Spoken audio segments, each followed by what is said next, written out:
inferensi itu. Jadi dalam kesimpulan itu ada ada antara pernyataan pertama dengan konklusi itu ada tahapan yang harus kita lewati. Jadi dalam proses psikologisnya itu kita berpikir dari, nah itu yang disebut dengan menalar ya. Menalar itu kita berpikir dari satu pernyataan, menghubungkan pernyataan pertama dengan pernyataan kedua, lalu kita berdasarkan hubungan antara pernyataan pertama dengan kedua itu lalu kita menarik konklusi kesimpulan.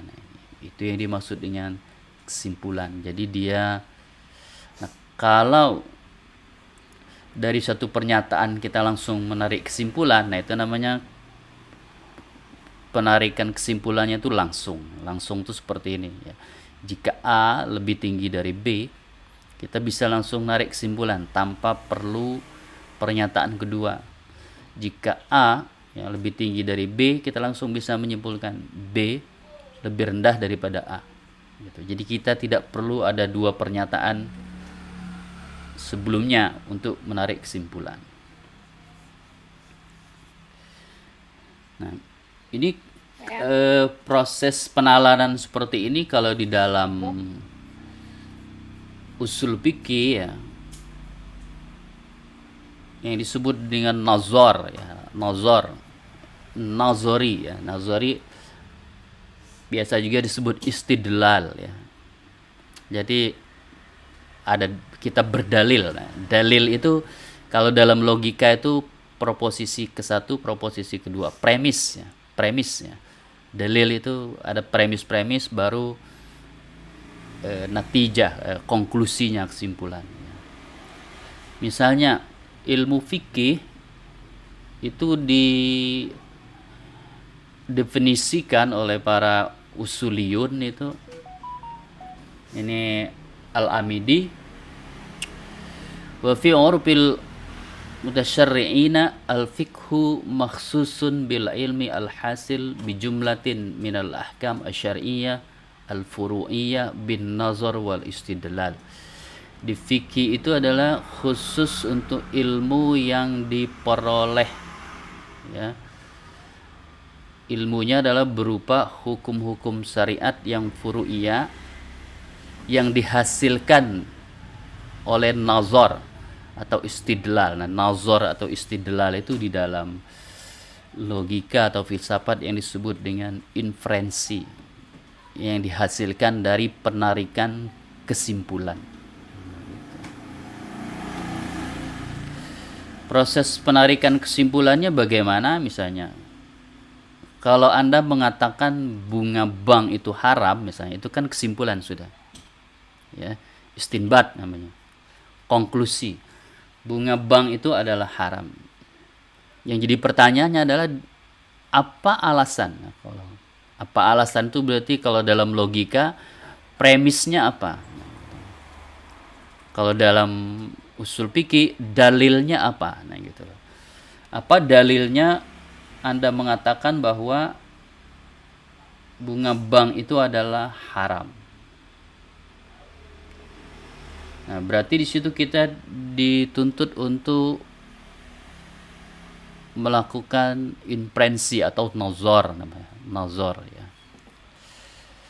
Berarti kita harus membangun premis ya. Premis pertama wa halallahu bai'a wa harrama riba. Nah itu. Riba itu haram, itu premis pertama. Riba itu haram. Apakah dari pernyataan riba itu haram kita bisa langsung menyimpulkan bunga bank itu haram? Tidak bisa. Kita harus membuat pernyataan yang kedua bahwa bunga bank itu adalah riba. Nah, gitu. Baru kita bisa menarik konklusi bunga bank itu adalah haram. Nah, sekarang kita analisis proses penalaran ini ya. Proses penalaran ini berarti untuk sampai kepada konklusi bunga bank itu adalah haram, kita harus melalui dua informasi ya. Kita sebut seperti informasi atau pengetahuan, pernyataan ya. Informasi yang pertama adalah riba itu adalah haram. Sebelumnya kita sudah belajar sumber pengetahuan. Yang jadi pertanyaan adalah, ya, dari mana kita tahu bahwa riba itu adalah haram? Ya, bahwa riba itu adalah haram, kita tahunya dari mana? Itu pertanyaan epistemologis, ya. Jadi pernyataan Anda menyatakan riba itu adalah haram, itu justifikasi epistemologisnya dari mana, ya. Kalau dalam bahasa usul fikihnya, dalilnya apa? Nah, dalilnya apa? Lalu kita mengatakan bahwa qala Allahu ta'ala. Nah, berarti sumber pengetahuannya itu adalah sam'i, ya. Itu dari wahyu, dari kalau dalam bahasa usul fikih itu dari Al-Qur'an, dari Al-Qur'an. Nah, menurut Al-Ghazali, ya, berarti premis yang pertama itu secara epistemologis bersumber dari Al-Qur'an. Itu yang dimaksud oleh yang ditanya Ibu Rashidah sebelumnya, itu berarti itu pengetahuan agama, ya, bersumber dari agama. Selanjutnya kita analisis sumber pengetahuan informasi yang kedua, ya. Bunga bank adalah riba. Oke. Nah, bunga bank adalah riba itu apakah berasal dari, kita tahunya berasal dari Quran atau Sunnah? Jelas kalau kita teliti Al-Quran, tidak ada ayat yang mengatakan bunga bank itu adalah riba. Kita meneliti Sunnah Rasul, hadis Rasul juga tidak ada pernyataan bunga bank itu adalah riba. Nah, berarti itu bukan dari Quran, bukan dari Sunnah. Nah, gitu. Berarti dari mana itu, ya? Sumber informasi atau justifikasi epistemologisnya itu dari mana bahwa bunga bank itu adalah riba, gitu loh. Berarti kan harus ada penelitian, ya, yang membuktikan bahwa bunga bank itu adalah riba, gitu. Kalau Anda tidak setuju dengan konklusi bahwa bunga bank itu adalah haram, itu Anda bisa kritik informasi yang kedua. Jadi pernyataan yang kedua itu Anda bisa kritik. Apa betul bunga bank itu adalah riba? Nah, itu bisa terbuka untuk dikritik. Tetapi menurut sebagian umat Islam, Anda jangan mengkritik yang pertama, ya. Wa ahallallahul bai'a wa harrama riba, itu jangan dikritik. Terima saja bahwa Allah berkata demikian, ya, bahwa riba itu adalah haram. Nah, itu. Tapi kalau Anda berani bisa juga, ya. Oh, ini ayatnya tidak menyatakan bahwa riba itu adalah haram misalnya. Ya, berarti kan itu persoalan tafsir dan sebagainya. Kita masuk yang premis yang kedua saja, ya. Jadi premis yang pernyataan yang kedua, bunga bank itu adalah riba. Nah, gitu. Nah, itu debatable, ya, debatable, masih terbuka untuk kritik, ya, gitu. Kalau Anda meneliti lalu Anda menyimpulkan berdasarkan penelitian saya, berarti penelitian sosial dan ekonomi, bahwa bunga bank itu tidak riba. Nah, berarti konklusinya bunga bank tidak haram. Jadi konklusinya itu tergantung kepada premisnya, ya, kepada premisnya. Oke, sampai di situ inferensi. Ada yang mau ditanya? Tidak ada. Kalau tidak ada kita lanjut. Nah, sekarang kita masuk ke persoalan agensi. Agensi Pak, itu dikit, Pak. Ya, silakan.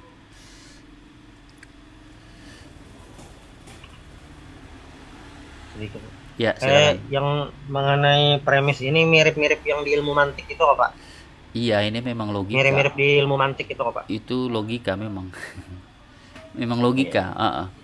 Proses penalaran itu bahasanya kalau di dalam logika namanya premis, konklusi. Nah, itu di dalam logika, ya. premis itu berisi proposisi, bahasa resminya ya proposisi. Tapi dalam bahasa sehari-hari kita sebut pernyataan. Gitu. Nanti di dalam epistemologi ya pernyataan itu disebut pengetahuan.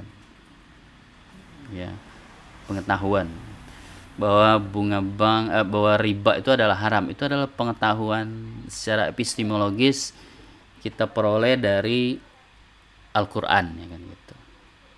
Tapi bahwa bunga bank adalah riba itu tidak kita peroleh dari Quran maupun hadis gitu. Tapi itu dari penelitian. Oke.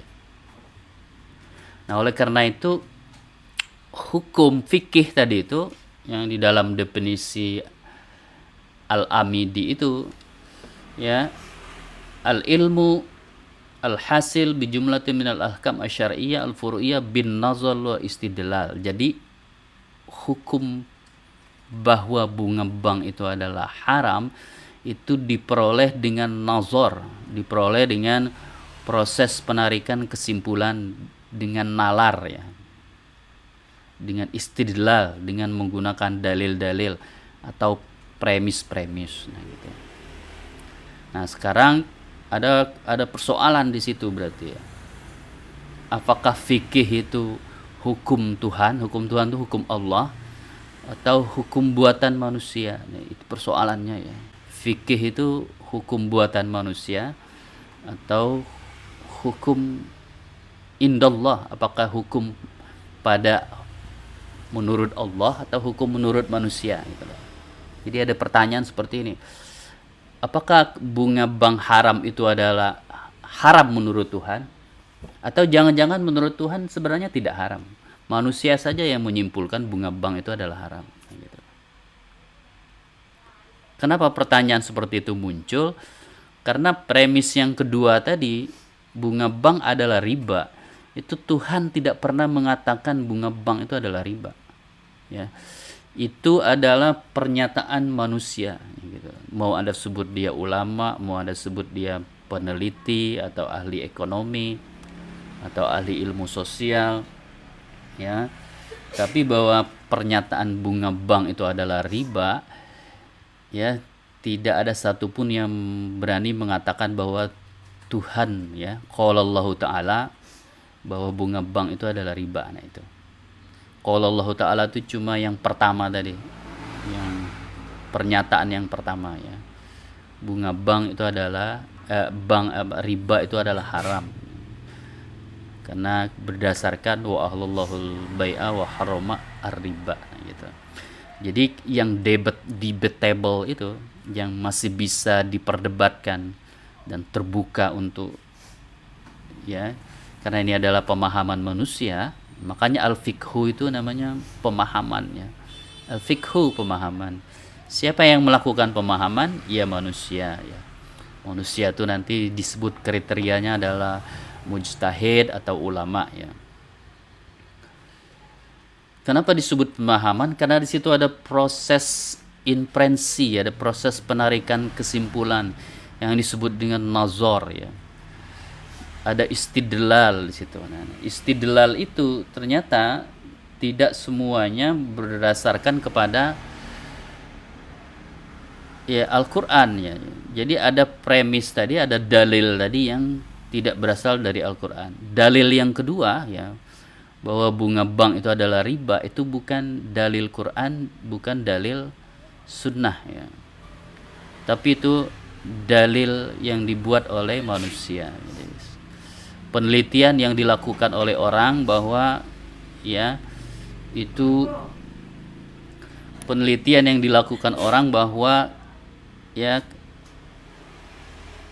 lalu dia menyimpulkan bunga bank itu adalah haram, bunga bank itu adalah mengandung unsur riba. Nah seperti itu.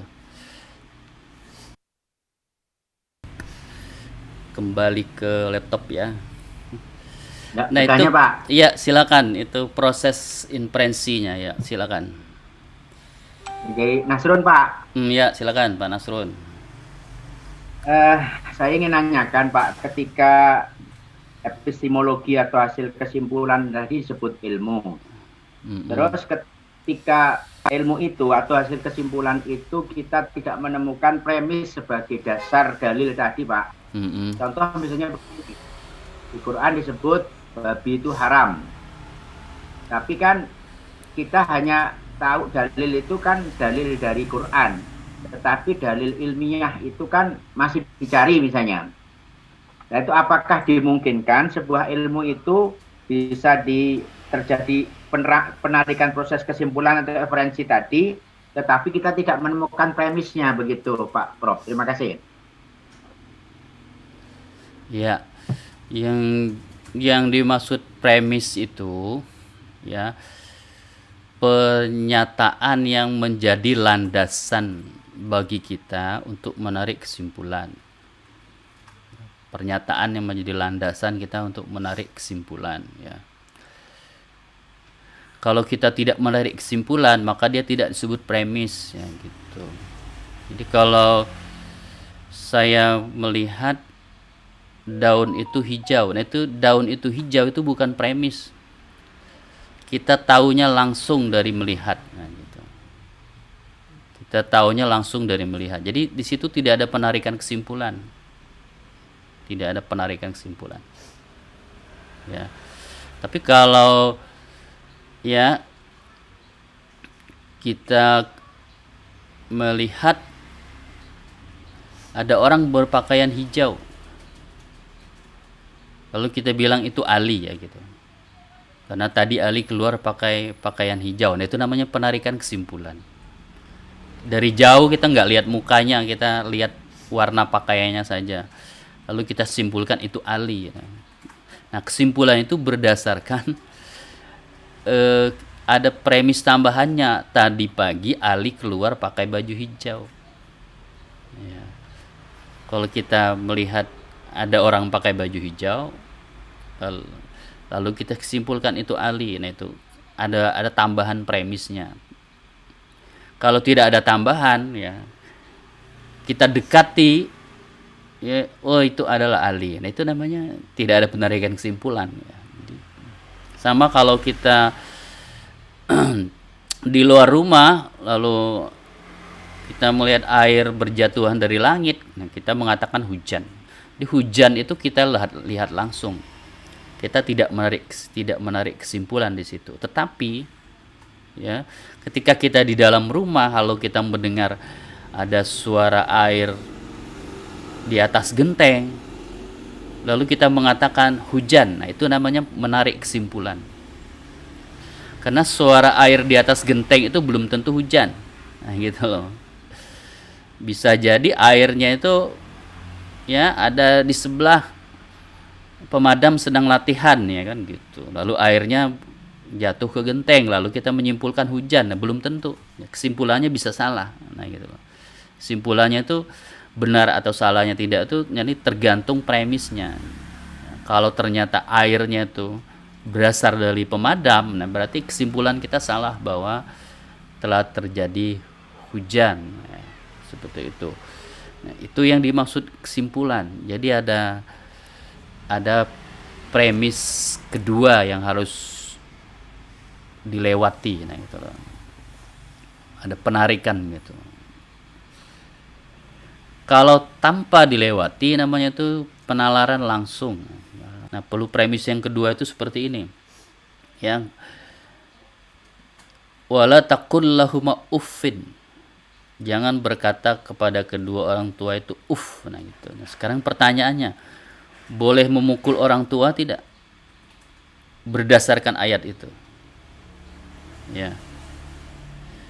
Anda bisa jawab boleh, bisa jawab tidak, ya gitu.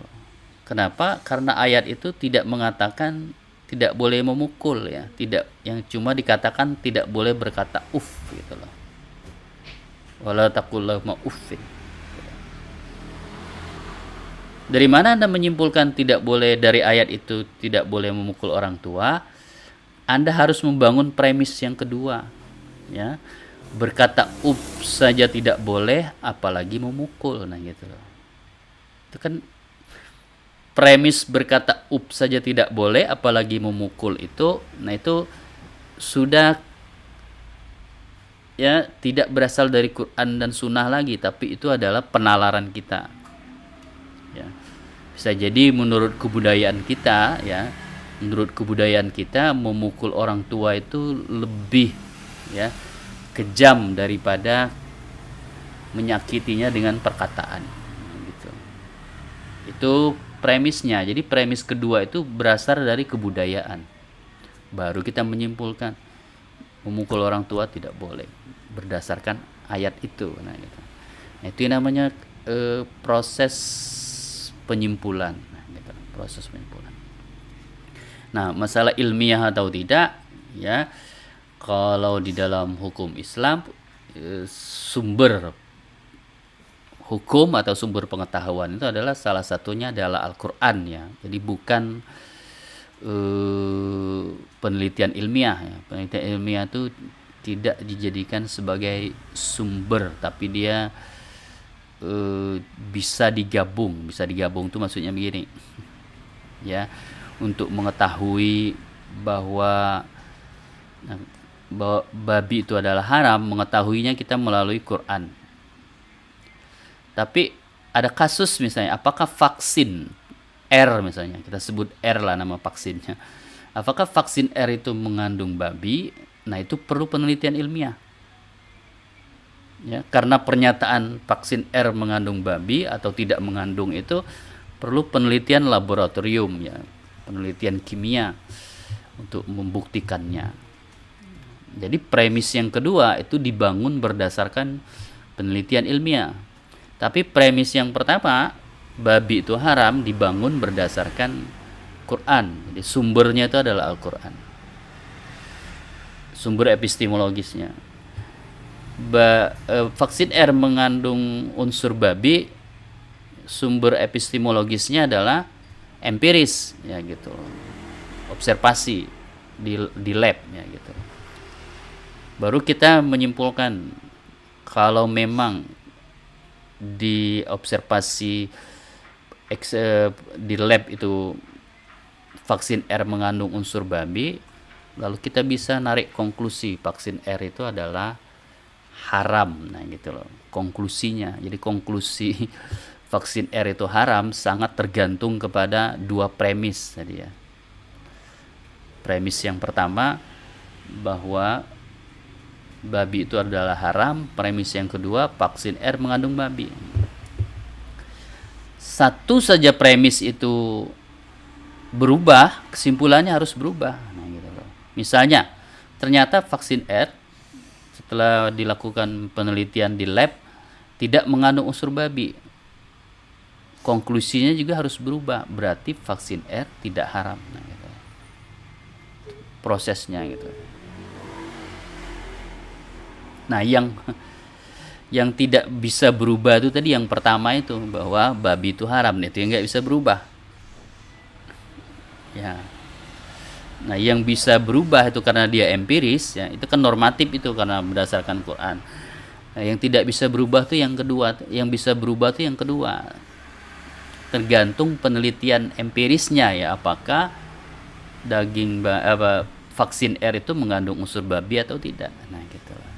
Nah, konklusi itu tergantung kepada dua premis ini, konklusinya itu. Gimana Pak Nasrun?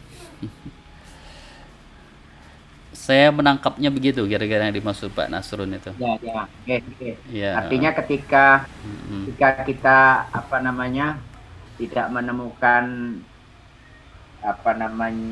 dalil lain kecuali itu hanya ayat, ya kita pahami begitu saja. Gitu, saya memahaminya juga begitu, Rob. Ya. Dan mungkin masih banyak itu yang kita harus bahasanya dipaksa nerima gitu, walaupun logika kita saat ini mungkin belum sampai ke sana. Gitu. Iya. Terima kasih, Rob. Yo. Oke, jadi berarti yang dipersoalkan Pak Nasrun tadi, iya, apakah pernyataan Al-Quran itu logis, kemudian masuk akal, kemudian ilmiah atau tidak, itu persoalan lain, ya. Nanti kita dibahas di bagian yang lain. Kita di sini membahas proses penalarannya atau inferensinya ya, penarikan kesimpulan. Oke. Nah, maka disebut fikhun itu ya. Fikhun itu kan berarti di situ ada proses penalaran. Jadi proses pemahaman